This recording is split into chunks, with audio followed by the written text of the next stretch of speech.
Hello friends, ગુરુ પૂર્ણિમાના દિવસે હું ને મારો દીકરો બંને ભાવનગરથી સિહોરથી અમે સોનગઢ, અને સોનગઢના ડાબી બાજુ જે રાજકોટ રોડ પડે છે અને એની ડાબી બાજુ જે પડે છે ત્યાંથી અમે પાલીતાણા રોડે ચડી ગયા અને ત્યાં ઘોડીઢાળવાળો જે રોડ આવે છે ત્યાં અમે ગયા. અને એ અરસામાં ત્યાં જમણી બાજુ વળ્યા, ત્યાં એ ઘોડીધાર અને કુંભણ ખાખડિયાવાળો રોડ છે ત્યાં એ સાઈડ જઈ અને અમે હણોલ પાસે અને નેસડી ગામ આવે છે તે નેસડી ગામમાં જો આ ચબૂતરો છે, આ બાજુ જુઓ ને તો એનું તળાવ છે.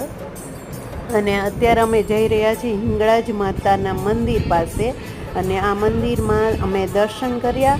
અને હવે ત્યાં શું શું કર્યું તે જાણવા માટે મારી ચેનલને લાઈક, શેર અને સબસ્ક્રાઈબ કરો અને આગળ જુઓ.